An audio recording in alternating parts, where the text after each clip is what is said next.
Yes, my people, good evening, happy weekend, good morning, good afternoon, depend on where you're watching us from. Naija Wash is back again. How you guys doing today? We have a very, very important person coming to our show today. We're going to bring him in now in the next 1 minute so we can talk about the situation in our state, Edo State. Give me 1 minute, guys.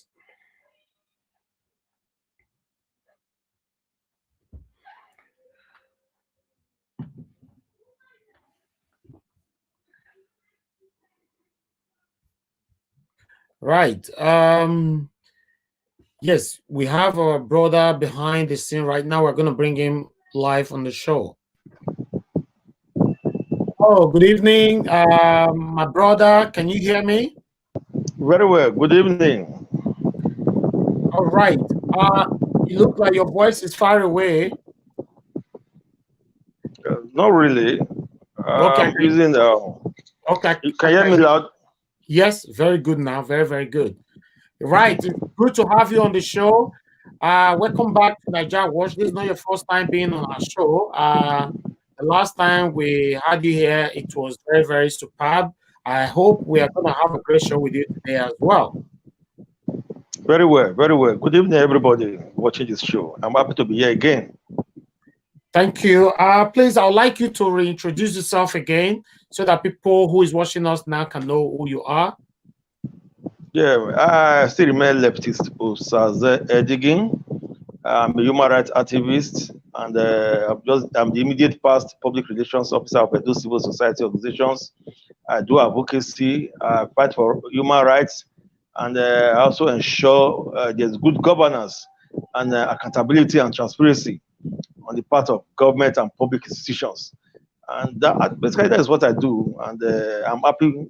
It's my passion, it's my life, it's what prepare me, whatever I do.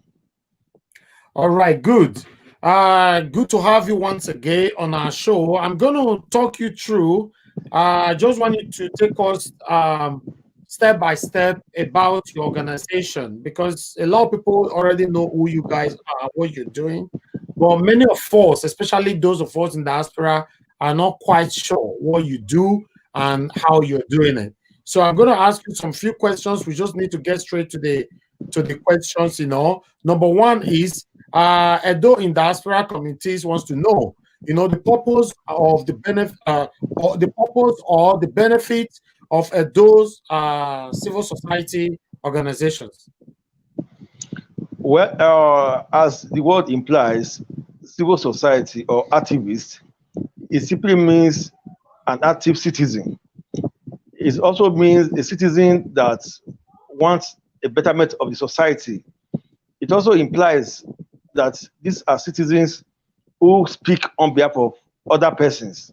They are passionate. They want a better society. And those civil society organizations is a gathering of citizens of like mind who want to have a better society. And what we do is to ensure that things are done well, nobody is oppressed, the government live up to expectation, and we ensure that there is transparency and accountability in the system. So part of these things we do, we are not paid in doing that, but you just find some citizens who just think things can be done better, and you see them coming together, forming one accord, ensuring that things are done for the betterment of every other person. I think that is the idea behind those civil society organizations.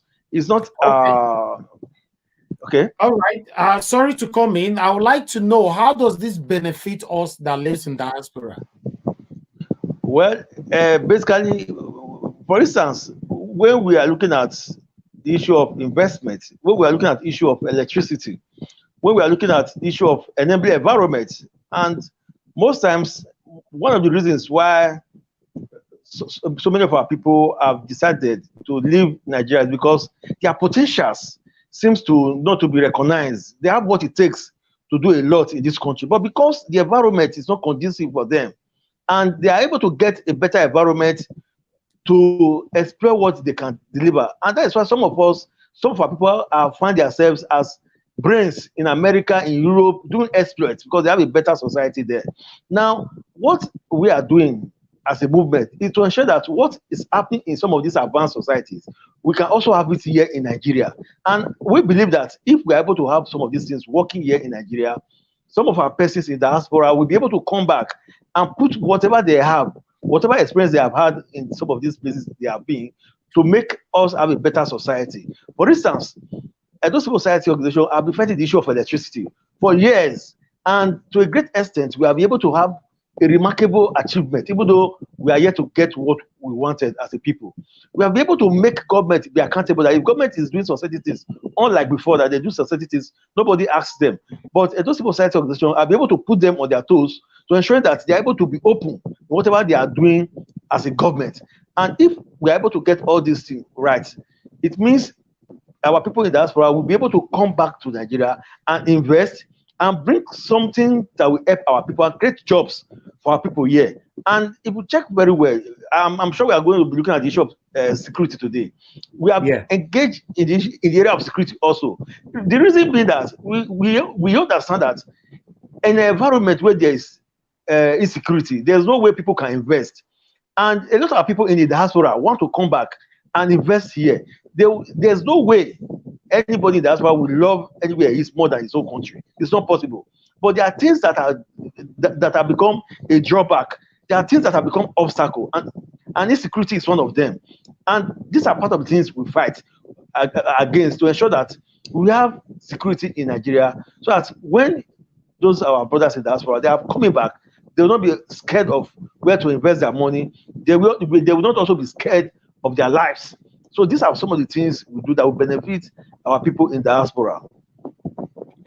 Okay, yes, thank you for answering that question. I would like to also know, because those civil society organizations have been in existence for a while now, which I know. But the reason why I'm asking you this is because a lot of people are still not aware, or they're not actually sure how this organization can be benefit to them. So I would like to know about who is the leader of this organization. Is it you or Omobude? Because we okay, go ahead.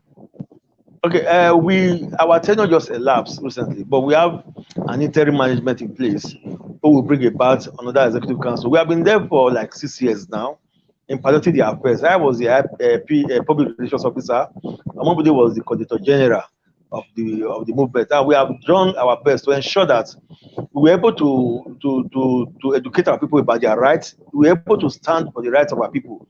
As it is today, we have so many of our network across the states at community level, what we refer to as study centers. What this community arrangement is to ensure that we teach the local people about their rights. We have them in almost the 18 local governments area of Edo State. We have done all this to ensure that our people are able to know their rights and nobody can oppress them. And we have always been at hand when there's issue. When anybody is oppressed, when you call on us, we're always there to defend and stand by whoever seems to be oppressed. And we also speak on behalf of the people on issues that has to do with government policies that we think is not in favor of the masses. We speak up, and most times government will listen to us, and government has no choice than to backtrack because we actually represent the larger voice of the masses. Now, for now, we have an interim management in place. In a few days from now, we are going to have an executive council who will pilot the affairs of those civil society organizations. And because of our wealth of experience, we're still going to stand behind them to make sure that they're able to do much more than what we were able to achieve in the last 6 years. Okay, for the past 6 years, that means were you the leader or Omobude? Omobude was the leader. He's called the coordinator general. I was the public relations officer, PRO, as the image maker of the organization. All right, I would like to know this group, or should I call it this organization, is it a volunteer group or a paid group? It is purely voluntary, As a matter of fact, you spend your money, we spend our money because we are not like the normal NGO that gets donors to support them. We are passionate. We are convinced for a better society. So we don't need, we have not one day waited for any donor agency in America or in Europe to support us. We take from our own personal funds in pushing what we want to do. These are persons who have commitments, who are convinced that, look, we don't need to wait for somebody to come and fix our state. We should be the one to fix our state. And that is the conviction we are able to build in the minds of people who are in this group. For instance, when there's a political rally, you see thousands of people who are mobilized at the end of the day, who are paid to come out. But in this our organization, nobody is paid. You come out based on your conviction. If we need to come out to agitate for anything that we think will benefit every other person. As a matter of fact, as we are coming out, you will come with money to support whatever we are doing. If we want to print banner, we need a DJ for music. Most times, maybe we need to buy snacks and mineral and water to drink. It is our personal money we put together to make it done. So nobody pays us. We are not. We don't get allocation from government or even from any foreign body. So we are convinced of a better society. Oh, wonderful. That is very good. That means it's a self-funding organization. Exactly. Okay. Okay, that's fine. I would like you to tell us about this Okoro Study Center. Who is it for? What age group? You know, do we have people who is coordinating the place? Yes, Okoro Study Center is one of our study centers. It's a community-based arrangement we did. We have in Uselu, we have in Ogbeson, we have in Igwebe, we have in Anuchi, we have in Uromi, we have in Ekpoma, we have in Ubiaja, we have in Igara, that is Edo North and Edo Central. Then we also have in Asoro, we have in what is it called now, Igbesama, we have in Ogege. No, I can go on now. We have in Ugbo. No, we have in Ogida. We have study centers in so many communities across the state, and we have people who we call coordinators who are in charge of these study centers. So what we do is to ensure that people at the community level can have access to information. We can be able to open up their minds. As a matter of fact, we don't even expect you to have a university degree, even though you cannot read and write. I'm sure when anybody attends these classes, their minds are open. They understand some basic things about the society. They can engage anywhere they find themselves. Nobody can oppress them because we teach them about their rights. So Okoro Study Center is just one of those study centers that we have in Edo State. And they are putting up a program very soon. And every other centers, they all have their programs they want to do in December, just to reach out to the community people and mobilize more people to come and join and begin to know about their rights. So it has nothing to do with age group. It cuts across every age group, whether old, teenager, or even primary school or secondary school students. Like the Okoro Study Center, we have children of some of the kids there are secondary school children who attend these classes, where we groom them from that age to teach them about their rights, teach them about the Nigerian Constitution. So at that level, nobody can oppress them anywhere they find themselves. We teach them about governance. They understand what is the meaning of government. They know what is the right and the power of a citizen. So these are the basic things they learn from these centers, including Okoro. So that means you don't have a limitation of age group, right? No, we don't have a limitation of age group. Okay, all right, that is fine. I'm going to ask you more questions because I don't know if you have more time for us. We have a few questions here for you. I want to know: are you going to empower the Edo people into what you are doing? Like, do Edo youth have, the how do I put this, on the right or the opportunity, the privilege to join your organization, or they have to come through by payment or whatever? No. It's voluntary. We don't collect money from anybody to join. It is voluntary. There's no registration. Our doors are always open. As a matter of fact, we have a radio program we do every Friday in one of the radio stations in Benin, where we tell people to come and join us. As a matter of fact, like the Okoro Center you mentioned, the program they are doing this December, like every other study centers, is called Reach Out. The purpose is to reach out to other persons who have not heard about what we do. Is to invite them to come and join so that they can begin to learn about their fundamental human rights and everything they need to know about the society. So nobody collects 1 naira from you. It's voluntary. It's only when we want to carry out a program. It's also voluntary. If you don't have, nobody bothers you. Do they go through training? Yes, the classes alone is training. The classes you attend is training So who itself, funds because it? no, it's free. We have like the coordinators who handle these classes. They teach people at that level, and some of us at the leadership level, we go to these centers to also teach them whenever they are meeting, because some of them meet most times once in a week. There are some they meet twice. I mean, once in every 2 weeks. So we go there to teach them about their rights. Nobody funds them, and where we use most times are donated. The venue we use are donated by people, so we don't pay for some of these things, because some of these persons are also members of the study centers. So they can give us a space in their house where we meet once in a week. So when people come, we teach them their rights, teach them the constitution, teach them things about governance, teach them things about their right. I mean, about the society, just to make them equipped, so that whenever they are out, they begin to be like people who are well informed. Whether you know how to write or you know how to read, that is immaterial. As long as we teach you your rights, you can stand and defend your rights anywhere you get to. So it's free. Nobody pays anybody. All right, thank you for answering that. You know that we came from a society where nothing is absolutely working there. You know, in our own perception, especially those of us who live in diaspora, you know, we find it very difficult to accept that something is working in Nigeria.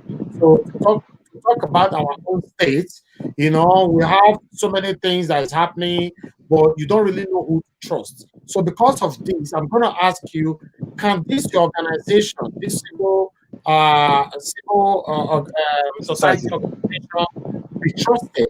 Can we trust you people, especially we that lives in diaspora? You know, can this organization be trusted?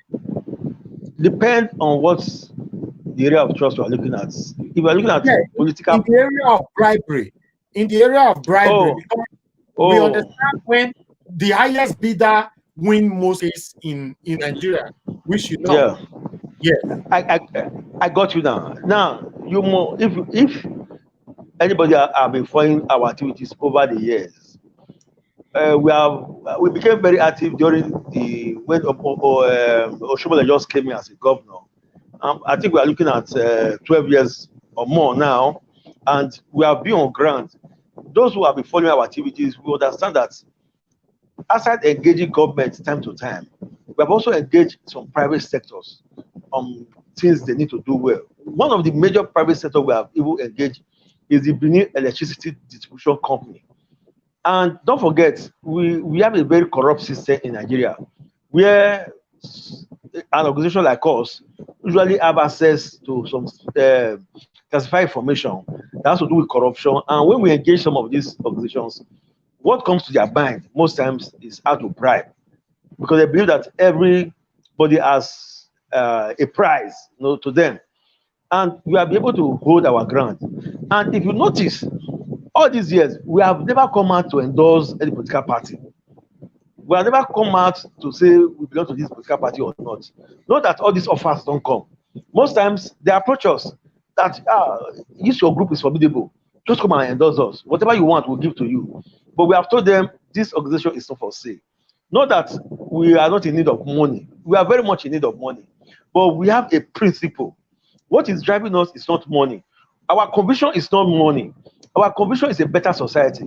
So most times they have even said we are proud fellows, we are arrogant, we behave like saints. So that has been one of some of the blackmails they use against us. That we feel that we are not corrupt. But the truth of the matter is, we are able to hold ourselves, not to take bribery. We are be able to hold ourselves that nobody will come and buy us, because if we have been doing that Okay. 12 years that we have been. It's because we have held our ground. It's because we have refused to be bribed. It's because we have refused to be compromised. That's why we are still on ground today. That no politician, no political party, no private or public institution can come up and say tomorrow that we have collected money because we started a cause. They gave us money and we stopped in agitation. Nobody, I can hit my chest and tell you, nobody can come out, not even government, that can say they have been able to bribe us, even though they have tried severally. But we have heard our government and said, no, we won't take money. They have tried to also use their agents to destabilize us, to divide us over time. But we have stood and said, no, this organization is not built to make money. We need money, but not that kind of money that will betray the trust that the people have had on us. So it's not money that is driving us. We've had opportunity to make money if we want to. All right. Okay. We are going to go to the security matter in those states. Before that, I'm going to ask you, what is your take about the policing of vigilante? Or what is the take of the civil society organization? You see, security, the way security is managed in our country, it is wrongly managed. A situation where the security apparatus is managed from Abuja is not a good arrangement at all for a country like Nigeria, where the rate of poverty is high, where there's no job opportunities. A situation where it's one man that controls all the police officers in Nigeria. So that is why we are where we are today as a country. We have always advocated that security should be localized. We want local security. We want state-owned security. Yeah, I understand people are afraid that it will be abused by state governors and all of that. There are ways we can arrange this so that a state governor cannot abuse security that is in the state. Because, for instance, in the area of corruption, we have the EFCC that can arrest even a local government chairman if there's corruption committed. Now, we can put some things in place to ensure that people who are in charge of security are local people who can easily manage any information, who can easily gather information. Now, a situation whereby the federal is not even funding the police adequately. Today, police cannot even, some police stations don't even have operational vehicles. You have to pay for materials to give statements. You have to buy bail bond. You have to even hire vehicle for arrest and all of that. At the end of the day, corruption in police became very high. So our take is this: state government should be left with the issue of policing and security to be handled, not the federal government, because the federal government cannot even handle the security the way it ought to be. And government should also encourage vigilante by empowering what they call neighborhood watch, empowering youth who are going to watch over their community. And if that is done, the issue of insecurity will be very, very, very reduced to the barest minimum. I can assure you that. But because we have a faulty constitution, which our leaders have refused or have deliberately refused to do the right thing, to ensuring that things are done properly because of their personal gains, we are having issue with this problem of security as it is today. Ordinarily, security should be local and it should be addressed at the level of our constitution, so that the local government, the state government should be in charge of security and understand the terrain and know who and who is supposed to do what, who and who is supposed to be in charge of what. So whatever happens in a street, they know who to hold accountable. But what we have today is one man in Abuja that controls even the DPO in my area. So it's not well thought out. So we need to streamline it in a way that it can be localized for a betterment of everybody. All right. Yes, you're right. That means you're supporting the local vigilante that all the youth are clamoring for. Absolutely, absolutely. That's the way to go. Okay, that's fine. As you know, our governor has just been inaugurated. For the new movement of his second term in office. Yes. can you say about the current security in Edo State? We all know that about 2-3 weeks ago it was very terrible. But at the moment now, how is it going? The NSAS protests actually brought us to where we are today. We were already at the brink of serious anarchy in those states, and even in some major cities across the country, where the police withdrew their services and men of the underworld were in charge of the society.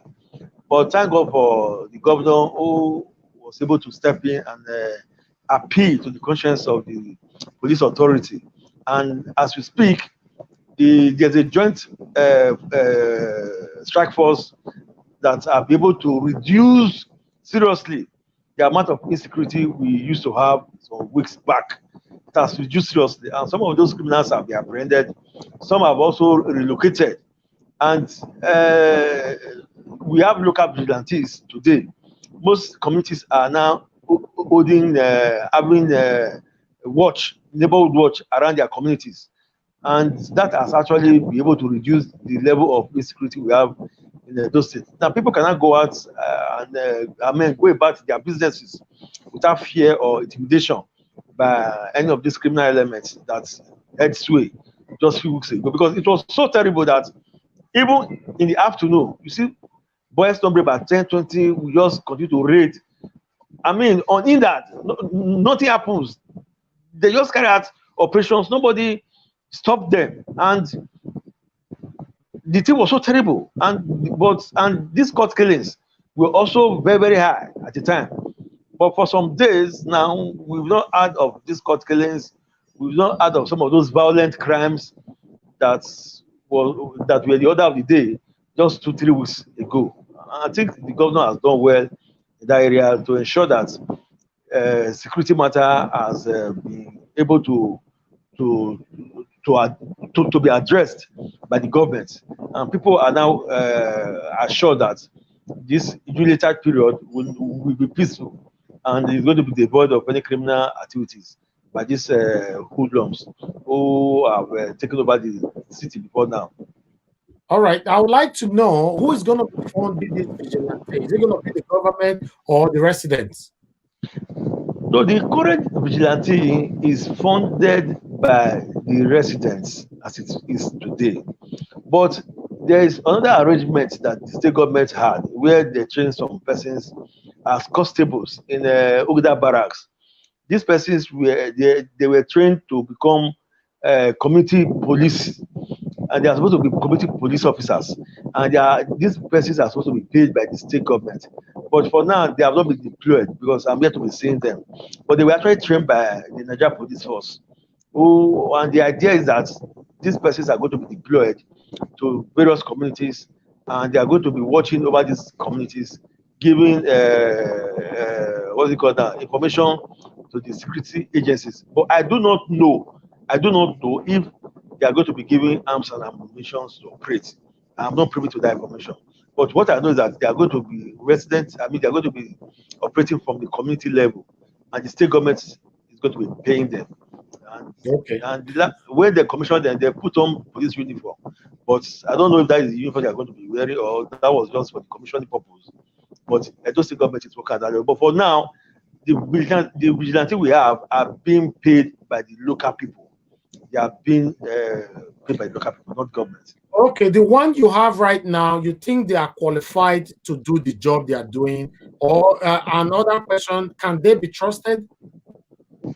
I think what we need to advocate for is that government should see how they can also train them, because some of these persons are crude persons and they bear arms, and they need to understand some basic, have some basic knowledge how to handle the arms and how to interact with citizens and how to be civil in carrying out their job descriptions. Because most times, if you are not trained in the area of criminology properly, you may not be able to understand what are the characteristics of a criminal, unlike a police officer. A police officer can just look at a citizen and understand if the person is a suspect or a suspected criminal or not. But somebody that is not trained in that field can be wrong and label somebody who is not a criminal, and also somebody that is a criminal, he may not be able to know if the person is a criminal. So I think they need to be trained. That is where the state government also comes in. So they need to call this, bring these vigilante guys together and give them adequate training so that they will not misuse the power the community have given to them. That means at the moment they have not been trained. No, they have not been trained. They are just being passionate by ensuring that the communities are saved. They have not been trained adequately, just like the one that the Edo State government, in collaboration with the Naija police, did in Ogida police barracks. But do they have a registered office or like emergency contact number? The issue is that each community make arrangements for their vigilante. It's not like an organized kind of vigilante as you think. For instance, they have like Ogida, we have their own. Ekama Road, we have their own. Upper, we have their own. You know, just to secure their community. So it doesn't have a centralized command system where you have one office and one somebody control. No, it's not like that for now. I think that's where the government needs to come in and bring all of them together and properly organize them for maximum output. Good. That means they don't have right to arrest, or do they have right to arrest? Everybody have right to arrest, not only that, even as a citizen. Right? Yes, they have right. Even as a citizen, even though as a citizen that is not even a vigilante, our law gives us right to arrest. That's what we call citizens arrest. As a citizen, I can arrest a criminal and hand over him to the law enforcement agents. So it's a right for everybody, not necessarily. But the only thing they cannot do, they cannot take law into their hand, maybe by way of killing somebody or by way of taking somebody to court. They don't have that power. The only thing they can do is to apprehend the criminal and hand over to the law enforcement agents for further interrogation, investigation, and prosecution if need be. So I think that is the power they have. All right. Okay. Thank you very much, Leftist Osazee Edigin. This show is going to come to an end now. But before we end it, I'm going to ask you the last question about your colleague, Omobude.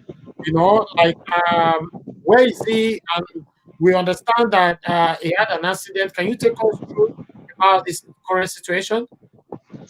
Yeah, Leftist Omobude had a ghastly accident on the 30th of June. Head-to-head collision with a tanker with fuel, laden with fuel. But he had fractured bones. His two legs were broken and one hand was also broken. But we have been trying to manage him all this while, and we have discharged him. He's currently at home, but still bedridden. He cannot walk for now. But we hope that in the shortest time we'll be able to come back and join us in the struggle. But he has passed through a whole lot of stress being in that condition, you know, because he has to be carried to do everything. You know, he cannot move. He has to be carried. You know, it's a terrible thing. But what is important and what is it giving us some level of consolation is because he's still alive. He can still breathe. He can still talk. So we are happy that he's still alive. But for now, he cannot move. He cannot do anything except just stationed on his bed at home. But hopefully, he will be fine very soon. Yes, by God's grace, it's going to be fine. Anyway, thank you very much, Leftist Osazee Edigin. We appreciate the good work you're doing. We just, you know, decided to ask you all these questions. People like us know you personally, like you put your life on the line just to make sure that Edo is sanitized in an appropriate manner. So you'll be doing this for a while now. So, but it's good for you to talk to the people, for many people in diaspora to know that at least we have people that we can trust. Because many of us in diaspora have a very huge problem to trust almost everybody in Nigeria. You know, the government, the family, everybody. So when this is happening, we have a big problem them at a big moment in time. But now you assured everyone here, or everyone that's going to watch this video later on, that yes, civil society organization can be trusted in terms of anything, and you guys should not take pride. You know, we appreciate that. I would like you to have 1 minute to round up this program. Okay. Well, the issue of trust. Uh, I think it comes naturally, and what you have been doing, how people see you, will determine if you can be trusted or not. But for over 12 years now, we have been on. We have been steadfast. We have not compromised. We have not turned our group to a political group. We have not been seen in any political party campaign. We have not been seen with any what is it called, political candidate or endorsing any candidates, because most groups that are formed, they easily become politicians or become a political group at the end of the day. But we have stayed on all these years because we believe in our conviction, and it's that level of people who have watched us over time, who also want to make more inquiry about us to determine if they will trust us or not. But as for me, I cannot personally ask people to trust me or trust us. What we have done over the years should be able to build that trust in the minds of our people in the diaspora, that look, this group have been on for these years, and we have never heard any negative testimony against this group. We have never heard that they have betrayed a cause. We have never heard that they have betrayed the people. We have never heard that they have turned it to a political group. So that is enough evidence to show that our trust is not something we preach. It is there. It is innate. It's natural. So we are here to stand for everybody, and we have been doing that over the years. And God's willing, the younger ones are coming to take over from us, and we believe that we will do much more than the foundation we have laid down for them to pick. So that at the end of the day, we have people who are passionate about Edo State. We have people, even though they become governors or they become local government chairman or councillor, they are convinced of a better society. Not persons who want to go there and make money. Not persons who don't have the feelings of the people at heart. These are what we are trying to eradicate by mentioning that this group stand by its principles. All right. Thank you very much, my brother, once again for coming to our show. You've been here before, and thanks for honoring our invitation. Again, we are going to, you know, whenever we want to know what is going on in our state, we're going to bring you here more often. We want the Edo people in diaspora to get used to this phase, to get used to Edo civil society organization, so that we all can know that at least there is an avenue where we can run to when we need help. Yeah. But subsequently, if we need to talk about Edo civil society organization, if Naija Watch needs some of our pictures, some of our videos, we can send it before time, so as our viewers in diaspora can see some of the things, some of the activities we have done, to know that we have actually stood for the people. Of course. See, that is something we can also do subsequently. Yes, we need it. We are demanding for it right now, so that more people can view this and see what you've done for the past 12 years. You know, since you've been doing it. So it's very, very important for us. Thank you. Thank you very much. Have a good evening and have a good weekend. You are welcome, sir.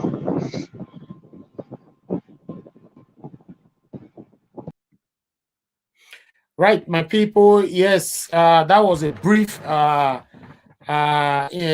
meeting with Leftist Osazee Edigin. You know, one of the founders, of Edo Civil Society Organization in Edo State. They have been doing so much in Edo State. Many of you must have come across them or see them on social media on the kind of thing they're doing, you know, how they put their life on the line to make sure they bring sanity to our states, you know. So we thought we should bring him in today to take us through and talk us through the situation in Edo State and the current security situation in Edo State as well. You know, which is said that everywhere is calm right now. Edo is peaceful. Despite that, we still need more, but at least it's calm rather than if you have to do comparison to 2 weeks ago, how things were going on in the States. So that is all we want to talk about this evening. So we've talked about it. Please share this video. Give us a thumbs up, thumbs up, thumbs up. You know, if you know we're doing a good job, always give us a thumbs up. Subscribe to our channel. It's very, very important to us. It means that when you look at our video, say, okay, wow, people like what we're doing. Just give us a thumbs up. Thank you very much. We appreciate every one of you that have always been there for us. We're going to come back very, very soon. You guys take care and have a blessed weekend. Take care.